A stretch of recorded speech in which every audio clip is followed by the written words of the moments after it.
Crime story. तीन भाइयों ने प्रॉपर्टी के लिए मिलकर घर वालों के लाख मना करने के बाद भी दीपा ने गांव के ही दूसरी जाति के युवक समरजीत से शादी कर ली।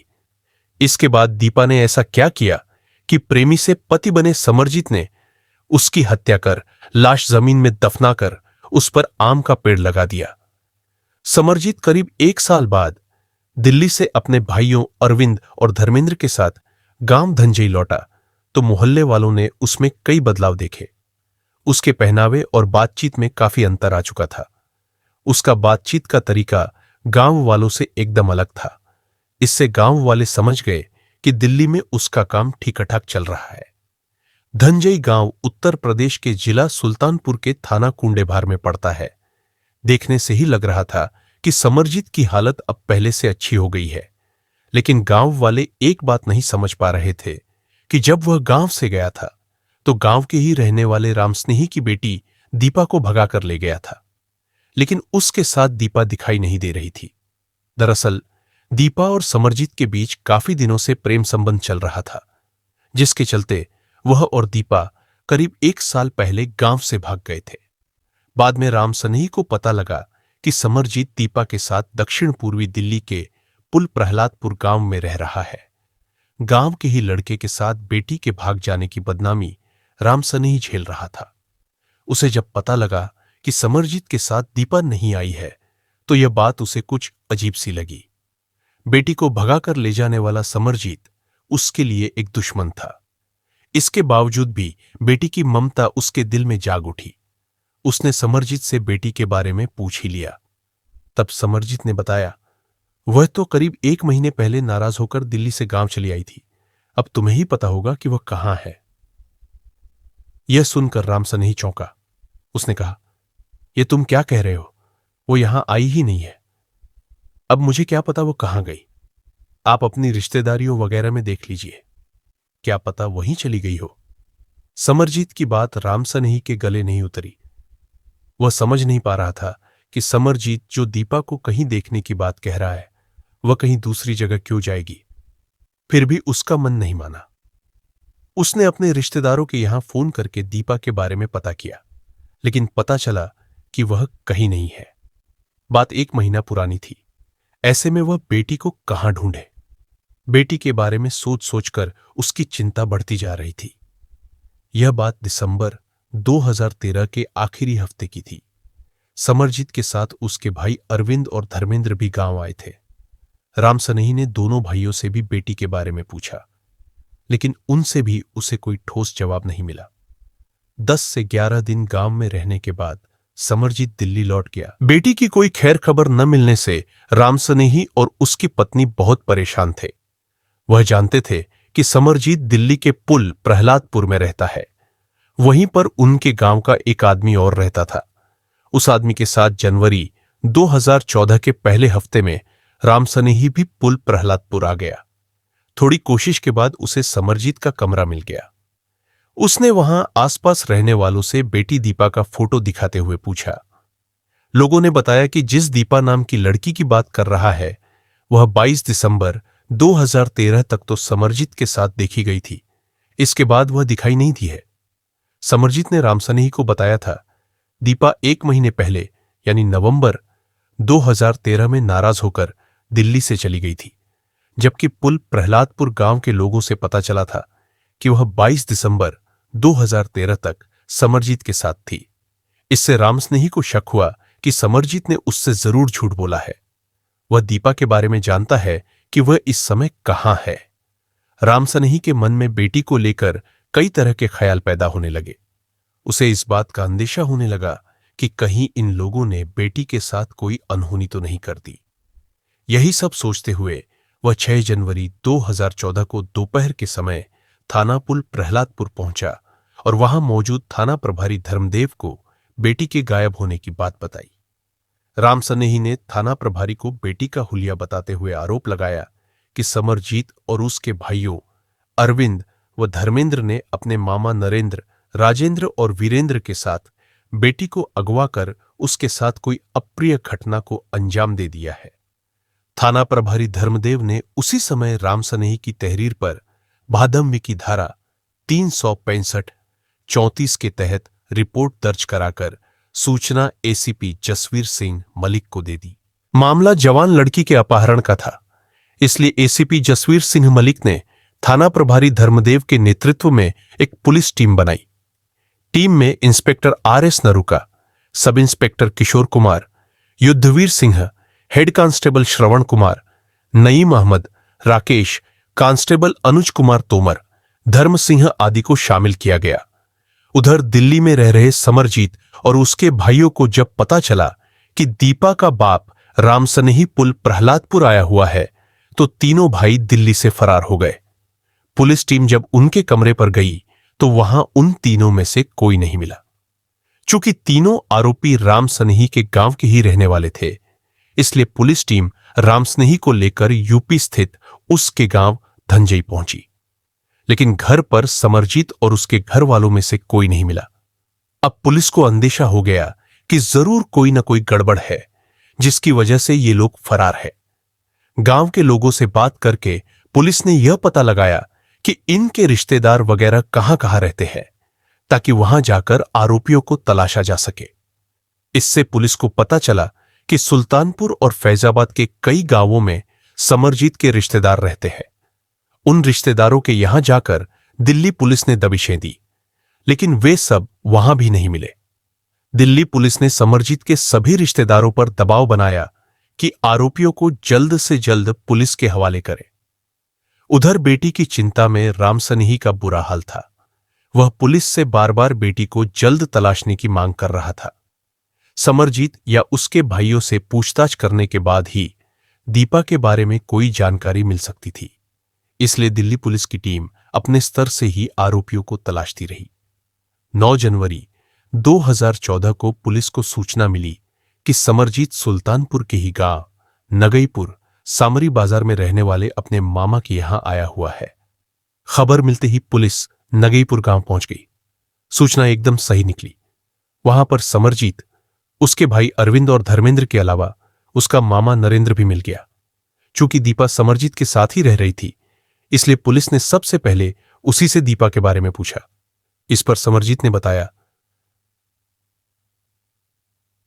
सर, नवंबर 2013 में दीपा उससे लड़झगड़ कर दिल्ली से अपने गांव जाने को कहकर चली आई थी। इसके बाद वह कहां गई, इसकी उसे जानकारी नहीं है, लेकिन पुल प्रहलादपुर में जहां तुम लोग रहते थे, वहां जाकर हमने जांच की तो जानकारी मिली कि दीपा 23 दिसंबर 2013 को दिल्ली में ही तुम्हारे साथ थी। थाना प्रभारी धर्मदेव ने कहा तो समरजीत के चेहरे का रंग उड़ गया। थाना प्रभारी उसका हाव भाव देखकर समझ गए कि यह झूठ बोल रहा है। उन्होंने रौबदार आवाज में उससे कहा, देखो, तुम हमसे झूठ बोलने की कोशिश मत करो। दीपा के साथ तुम लोगों ने जो कुछ भी किया है, हमें सब पता चल चुका है। वैसे एक बात बताऊं, सच्चाई उगलवाने के हमारे पास कई तरीके हैं, जिनके बारे में तुम जानते भी होगे। अब गनीमत इसी में है कि तुम सारी बात हमें खुद बता दो, वरना इतना सुनते ही वह डर गया।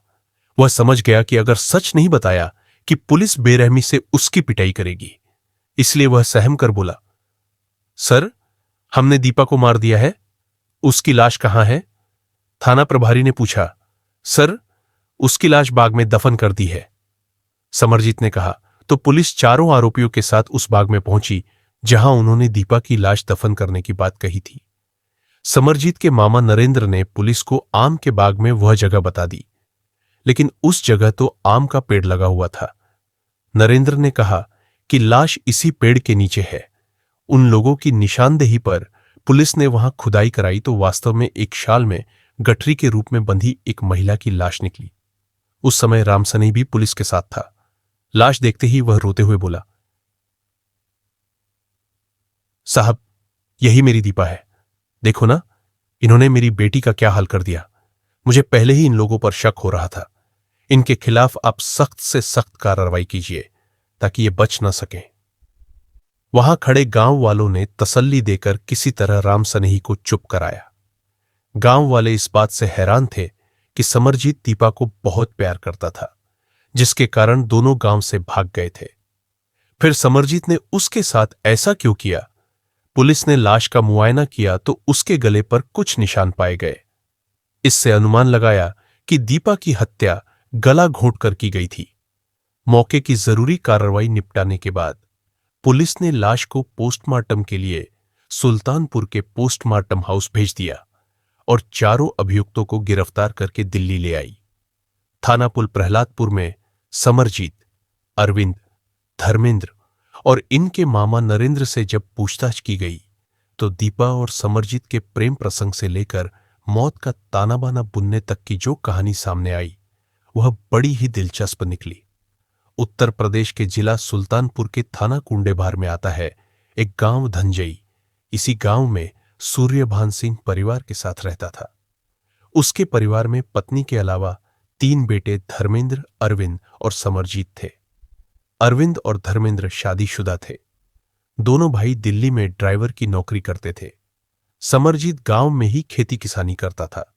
वह खेती किसानी करता जरूर था, लेकिन उसे अच्छे कपड़े पहनने का शौक था। वह जवान तो था ही, इसलिए उसका मन ऐसा साथी पाने के लिए बेचैन था जिससे अपने मन की बात कह सके। इसी दौरान उसकी नजरें दीपा से दो चार हुई। दीपा रामसनेही की 20 वर्षीय बेटी थी। दीपा तीखे नयन नक्श और गोल चेहरे वाली युवती थी।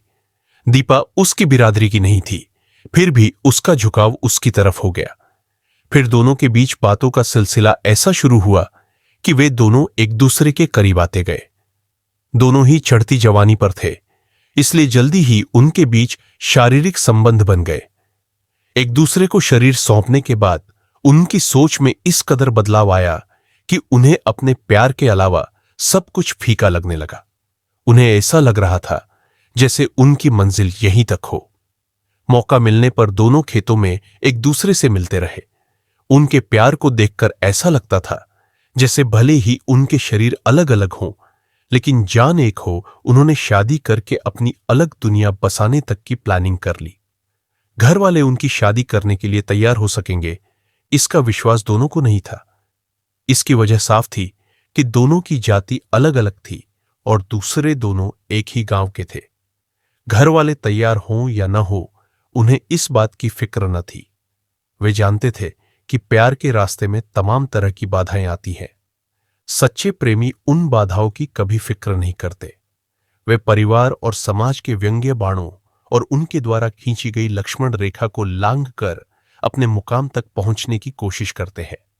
समरजीत और दीपा भले ही सोच रहे थे कि उनका प्यार जमाने से छिपा हुआ है, लेकिन यह केवल उनका भ्रम था।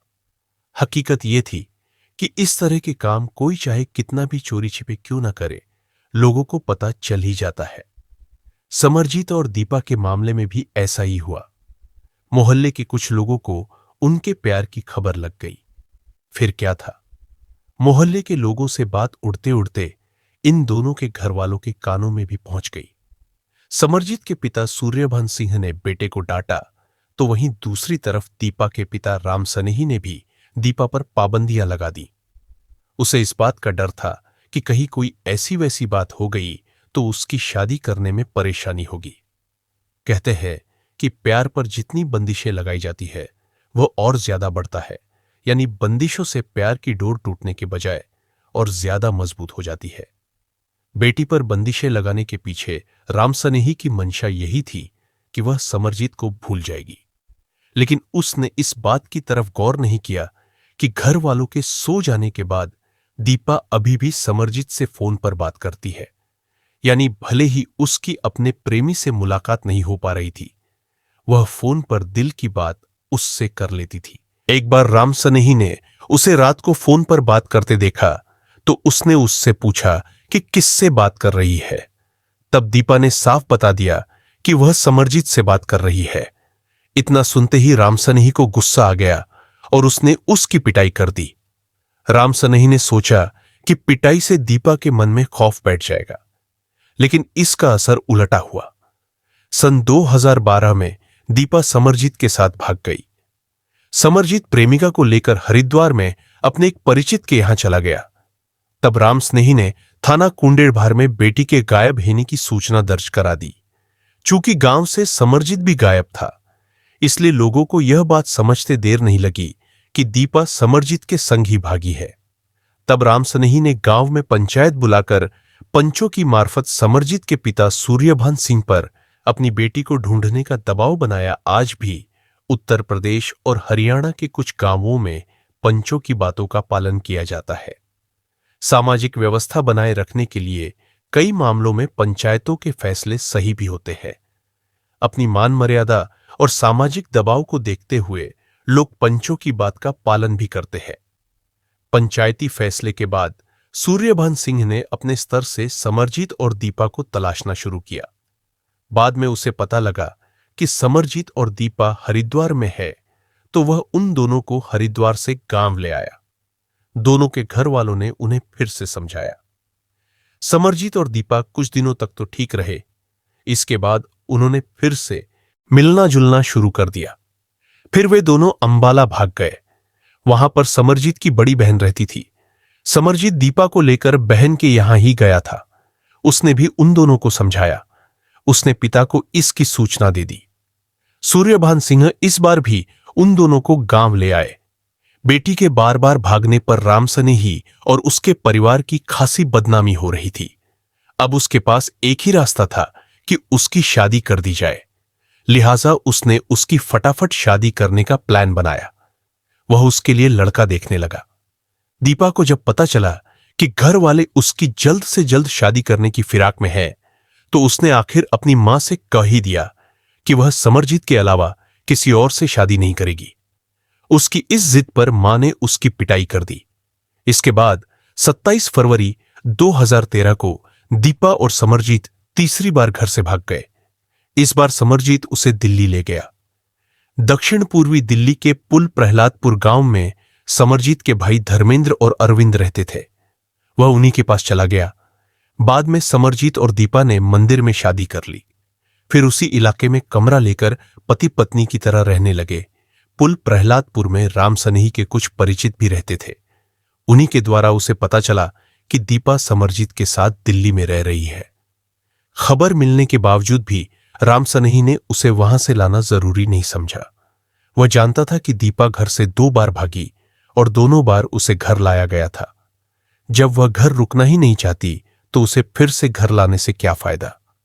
समरजीत के भाई अरविंद और धर्मेंद्र ड्राइवर थे, जबकि समरजीत को फिलहाल कोई काम नहीं मिल रहा था। उसकी गृहस्थी का खर्चा दोनों भाई उठा रहे थे। समरजीत भाइयों पर ज्यादा दिनों तक बोझ नहीं बनना चाहता था, इसलिए कुछ दिनों बाद ही एक जानकार की मार्फत ओखला फेज 1 स्थित एक सिक्योरिटी कंपनी में नौकरी कर ली। उसकी चिंता थोड़ी कम हो गई। दोनों की गृहस्थी हंसी खुशी से चल रही थी। चूंकि समरजीत सिक्योरिटी गार्ड के रूप में काम कर रहा था, इसलिए कभी उसकी ड्यूटी नाइट की लगती थी तो कभी दिन की। वह मन लगाकर नौकरी कर रहा था, जिस वजह से वह पत्नी की तरफ ज्यादा ध्यान नहीं दे पा रहा था। इसका नतीजा यह निकला कि पास में ही रहने वाले एक युवक से दीपा के नाजायज संबंध बन गए। समरजीत दीपा को जीजान से चाहता था, इसलिए उसे पत्नी पर विश्वास था, लेकिन उसे इस बात की भनक तक नहीं लगी कि उसके विश्वास को धता बताकर वह क्या गुल खिला रही है। कहते हैं कि कोई भी गलत काम ज्यादा दिनों तक छिपाया नहीं जा सकता। एक ना एक दिन किसी तरीके से वह लोगों के सामने आ ही जाता है। दीपा की आशिक मिजाजी भी एक दिन समरजीत के सामने आ गई। हुआ यह था कि एक बार समरजीत की रात की ड्यूटी लगी थी। वह शाम 7 बजे ही घर से चला गया था। दीपा को पता था कि पति की ड्यूटी रात 8 बजे से सुबह 8 बजे तक की है। जब भी पति की रात की ड्यूटी होती थी, दीपा प्रेमी को रात 10 बजे के करीब अपने कमरे पर बुला लेती थी। मौज मस्ती करने के बाद वह रात में ही चला जाता था। उस दिन भी उसने अपने प्रेमी को घर बुला लिया। रात 11 बजे के करीब समरजीत की तबीयत अचानक खराब हो गई। ड्यूटी पर रहते वह आराम नहीं कर सकता था। वह चाहता था कि घर जाकर आराम करे, लेकिन उस समय घर जाने के लिए उसे कोई सवारी नहीं मिल रही थी। इसलिए उसने अपने एक दोस्त से घर छोड़ने को कहा। तब दोस्त अपनी मोटरसाइकिल से उसे उसके कमरे के बाहर छोड़ आया। समरजीत ने जब अपने कमरे का दरवाजा खटखटाया तो प्रेमी के साथ गुलछर्रे उड़ा रही दीपा दरवाजे की दस्तक सुनकर घबरा गई। उसके मन में विचार आया कि पता नहीं इतनी रात को कौन आ गया। प्रेमी को बेड के नीचे छिपने को कहकर उसने अपने कपड़े संभाले और बेमन से दरवाजे की तरफ बढ़ी। जैसे ही उसने दरवाजा खोला, सामने पति को देखकर वह चौंक कर बोली, तुम आज इतनी जल्दी कैसे आ गए? आज मेरी तबीयत ठीक नहीं है, इसलिए ड्यूटी बीच में ही छोड़कर आ गया। समरजीत कमरे में घुसते हुए बोला। कमरे में बेड के नीचे दीपा का प्रेमी छिपा हुआ था। दीपा इस बात से डर रही थी कि कहीं आज उसकी पोल न खुल जाए। समरजीत की तो तबीयत खराब थी। वह जैसे ही बेड पर लेटा, उसी समय बेड के नीचे से दीपा का प्रेमी निकलकर भाग खड़ा हुआ। अपने कमरे से किसी आदमी को निकलते देख समरजीत चौंका। वह उसकी सूरत नहीं देख पाया था। समरजीत उस भागने वाले आदमी को भले ही नहीं जानता था, लेकिन उसे यह समझते देर नहीं लगी कि उसकी गैर मौजूदगी में यह आदमी कमरे में क्या कर रहा होगा। वह गुस्से में भर गया। उसने पत्नी से पूछा, यह कौन था और यहां क्यों आया था? पता नहीं कौन था। कहीं ऐसा तो नहीं कि वह चोर हो? कोई सामान चुरा कर तो नहीं ले गया? दीपा ने बात घुमाने की कोशिश करते हुए कहा और संदूक का ताला खोलकर अपना कीमती सामान तलाशने लगी। तभी समरजीत ने कहा, तुम मुझे बेवकूफ समझती हो क्या? मुझे पता है कि वह यहां क्यों आया था। उसे जो चीज चुरानी थी वह तुमने उसे खुद ही सौंप दी। अब बेहतर यह है कि जो हुआ उसे भूल जाओ। आइंदा यह व्यक्ति यहां नहीं आना चाहिए और न ही ऐसी बात मुझे सुनने को मिलनी चाहिए। पति की नसीहत से दीपा ने राहत की सांस ली। समरजीत तबीयत खराब होने पर घर आराम करने आया था, लेकिन आराम करना भूलकर वह रात भर इसी बात को सोचता रहा कि जिस दीपा के लिए उसने अपना गांव छोड़ा, उसे पत्नी बनाया, उसी ने उसके साथ इतना बड़ा विश्वासघात क्यों किया। वह इस बात को अच्छी तरह जानता था कि जब कोई भी महिला एक बार देहरी लांघ जाती है तो उस पर विश्वास करना मूर्खता होती है। अगले दिन जब वह ड्यूटी पर गया तो वहां भी उसका मन नहीं लगा। उसके मन में यही बात घूम रही थी कि दीपा अपने यार के साथ गुलछर्रे उड़ा रही होगी। घर लौटने के बाद उसने अपने भाइयों अरविंद और धर्मेंद्र से दीपा के बारे में बात की। यह बात उसने अपने मामा नरेंद्र को भी बताई। उन सभी ने फैसला किया कि ऐसी कुलच्छनी महिला की चौकीदारी कोई हर समय तो कर नहीं सकता, इसलिए उसे खत्म करना ही आखिरी रास्ता है। दीपा को खत्म करने का फैसला तो ले लिया, लेकिन अपना यह काम उसे कहां और कब करना है, इसकी उन्होंने योजना बनाई। काफी सोचने समझने के बाद उन्होंने तय किया कि दीपा को दिल्ली में मारना ठीक नहीं रहेगा, क्योंकि लाख कोशिशों के बाद भी वह दिल्ली पुलिस से बच नहीं पाएंगे। अपने जिला क्षेत्र में ले जाकर ठिकाने लगाना उन्हें उचित लगा। समरजीत को पता था कि दीपा सुल्तानपुर जाने के लिए आसानी से तैयार नहीं होगी। उसे झांसे में लेने के लिए उसने एक दिन कहा, दीपा, सुल्तानपुर के ही नगईपुर में मेरे मामा रहते हैं। उनके कोई बच्चा नहीं है और उनके पास जमीन जायदाद भी काफी है। उन्होंने हम दोनों को अपने यहां रहने के लिए बुलाया है। तुम्हें तो पता ही है कि दिल्ली में हम लोगों का गुजारा बड़ी मुश्किल से हो रहा है, इसलिए मैं चाहता हूं कि हम लोग कुछ दिन मामा के घर पर रहें। पति की बात सुनकर दीपा ने भी सोचा कि जब उनकी कोई औलाद नहीं है तो उनके बाद सारी जायदाद पति की ही हो जाएगी, इसलिए उसने मामा के यहां रहने की हामी भर दी। 23 दिसंबर 2013 को समरजीत दीपा को ट्रेन से सुल्तानपुर ले गया।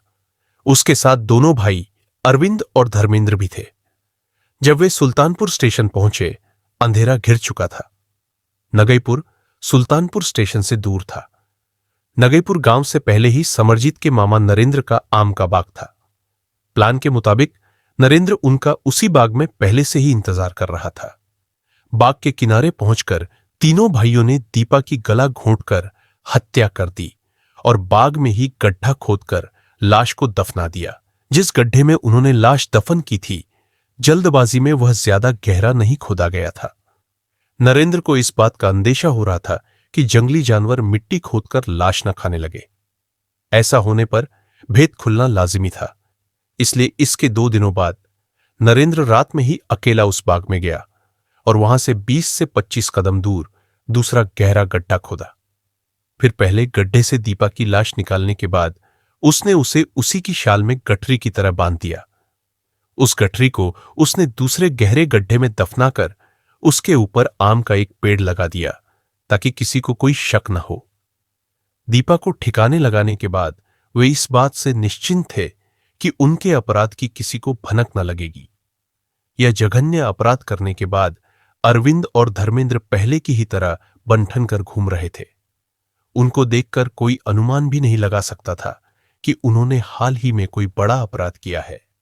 गांव के ज्यादातर लोगों को पता था कि दीपा दिल्ली में समरजीत के साथ पत्नी की तरह रह रही है।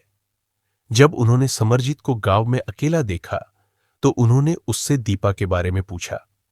जब दीपा के पिता राम सनेही को भी जानकारी मिली कि समरजीत के साथ दीपा गांव नहीं आई है तो उसने उससे बेटी के बारे में पूछा। तब समरजीत ने उसे झूठी बात बताई कि दीपा 1 महीने पहले उससे झगड़ा करके दिल्ली से गांव जाने की बात कहकर आ गई थी। समरजीत की यह बात सुनकर राम सनेही घबरा गया था। फिर वह बेटी की छानबीन करने दिल्ली पहुंचा और बाद में दिल्ली के पुल प्रहलादपुर थाने में रिपोर्ट दर्ज करा दी। इसके बाद ही पुलिस अभियुक्तों तक पहुंची। पुलिस ने समरजीत, अरविंद, धर्मेंद्र और मामा नरेंद्र को अपहरण कर हत्या और लाश छिपाने के जुर्म में गिरफ्तार कर 9 जनवरी 2013 को दिल्ली के साकेत न्यायालय में महानगर दंडाधिकारी पवन कुमार की कोर्ट में पेश किया, जहां से उन्हें न्यायिक हिरासत में भेज दिया गया। बहुत दिनों से नीमा से बात नहीं हो पा रही थी। जब भी फोन मिलाने की सोचती कोई ना कोई काम आ जाता। नीमा मेरी छोटी बहन है और मेरी बहुत प्रिय है, मौसी की चिंता न करो मां, वे अच्छी भली होंगी, तभी उनका फोन नहीं आया। कोई दुख तकलीफ होती तो रोना धोना कर ही लेती। मानव ने हंसकर बात उड़ा दी तो मुझे जरा रुक कर उसका चेहरा देखना पड़ा। आजकल के बच्चे बड़े समझदार और जागरूक हो गए हैं, यह मैं समझती हूं और यह सत्य मुझे खुशी भी देता है। हमारा बचपन इतना चुस्त कहां था जो किसी रिश्तेदार को 1 से 2 मुलाकातों में ही जांच परख जाते। हम तो आसानी से बुद्धू बन जाते थे और फिर संयुक्त परिवारों में बच्चों का संपर्क ज्यादातर बच्चों के साथ ही रहता था। बड़े सदस्य आपस में क्या मनमुटाव या क्या मेल मिलाप करके कैसे कैसे गृहस्थी की गाड़ी खींच रहे हैं, हमें पता ही नहीं होता था। आजकल 4 सदस्यों के परिवार में किसके माथे पर कितने बल आए और किसने किसे कितनी बार आंखें तरेर कर देखा, बच्चों को सब समझ में आता है। मैंने कल मौसी को मॉल में देखा था। शायद बैंक में जल्दी छुट्टी हो गई होगी। खूब सारी शॉपिंग करके लदी फंदी घूम रही थी। उनकी 2 सहयोगी भी साथ थी। तुमसे बात हुई क्या? नहीं, मैं 3रे माले पर था और मौसी दूसरे माले पर। कोई और भी तो हो सकती है। तुमने ऊपर से नीचे कैसे देख लिया? अरे अंधा हूं क्या मैं जो ऊपर से नीचे दिखाई न दे? अच्छी खासी हंसते बतियाते जा रही थी और आप जब भी फोन करती हैं रोना धोना शुरू कर देती है कि मर गए, बर्बाद हो गए। जो समय सुखी होगा उसे आपसे कभी नहीं बांटती और जब जरा सी भी तकलीफ होगी तो उसे रो रो कर आपसे कहेंगी। मौसी जैसे इंसान की क्या चिंता करनी, छोड़ो उनकी चिंता। उनका फोन नहीं आया तो इसका मतलब है कि वे राजी खुशी ही होंगी। मैंने अपने बेटे को जरा सा झिड़क दिया और फिर बात टाल दी, मगर सच कहूं तो उसका कहना गलत भी नहीं था। सच ही समझाए उसने अपनी मौसी को। अपनी जरा सी भी परेशानी पर हाय तौबा मचाकर रोना धोना उसे खूब सुहाता है, लेकिन बड़ी से बड़ी खुशी पचा जाना उसने पता नहीं कहां से सीख लिया। कहती खुशी जाहिर नहीं करनी चाहिए, नजर लग जाती है। किसकी नजर लग जाती है? क्या हमारी? हम जो उसके शुभ चिंतक हैं, हम जिन्हें अपनी परेशानी सुना सुनाकर वह अपना मन हल्का करती है, क्या हमारी नजर लगेगी उसे? अंधविश्वासी कहीं की। अभी पिछले हफ्ते ही तो बता रही थी कि मार्च महीने की वजह से हाथ बड़ा तंग है। कुछ रुपए चाहिए। मेरे पास कुछ जमा राशि है जिसे मैंने किसी आड़े वक्त के लिए सबसे छिपा कर रखा है। उसमें से कुछ रुपए उसे देने का मन बना भी लिया था। मैं जानती हूं रुपए शायद ही वापस आए। यदि आएंगे भी तो किस्तों में, और वे भी नीमा को जब सुविधा होगी तब। छोटी बहन है मेरी। माता पिता ने मरने से पहले समझाया था कि छोटी बहन को बेटी समझना। मुझसे 10 साल छोटी है। मैं उसकी मां नहीं हूं, फिर भी कभी कभी मां बनकर उसकी गलती पर पर्दा डाल देती हूं, जिस पर मेरे पति भी हंस पड़ते हैं और मेरा बेटा भी। तुम बहुत भोली हो शुभा। अपनी बहन से प्यार करो, मगर उसे इतना स्वार्थी मत बनाओ कि उसका ही चरित्र उसके लिए मुश्किल हो जाए। माता पिता को भी अपनी संतान के चरित्र निर्माण में सख्ती से काम लेना पड़ता है, तो क्या वे उसके दुश्मन हो जाते हैं जो तुम उसकी गलती पर उसे राह नहीं दिखाती? मैं क्या राह दिखाऊं? पढ़ी लिखी है और बैंक में काम करती है। छोटी बच्ची नहीं है वह जो मैं उसे समझाऊं। सबका अपना अपना स्वभाव होता है। सबका अपना अपना स्वभाव होता है, तो फिर रहने दो ना उसे उसके स्वभाव के साथ। गलती करती है तो उसे उसकी जिम्मेदारी भी लेने दो। तुम तो उसे शह देती हो। यह मुझे बुरा लगता है। मैं मानती हूं कि उमेश का खींचना सही है, मगर क्या करूं? मन का एक कोना बहन के लिए ममत्व से उबर ही नहीं पाता।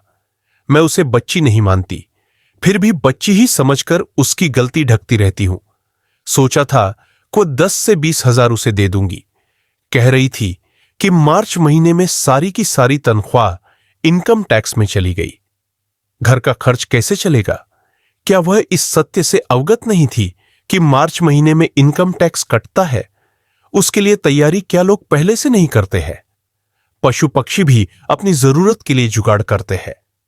तो क्या बरसात के मौसम के लिए छाते का इंतजाम नीमा के पड़ोसी या मित्र करेंगे? सिर मेरा है तो उसकी सुरक्षा का प्रबंध भी मुझे ही करना चाहिए ना? मैं हैरान हूं कि उसके पास तो घर खर्च के लिए भी पैसे नहीं थे, और मानव ने बताया मौसी मॉल में खरीदारी कर रही थी, सामान से लदी फंदी घूम रही थी, तो शॉपिंग के लिए पैसे कहां से आए? सच कहते हैं उमेश कि कहीं मैं ही तो उसे नहीं बिगाड़ रही। उसके कान मरोड़ उसे उसकी गलती का एहसास तो कराना ही चाहिए ना।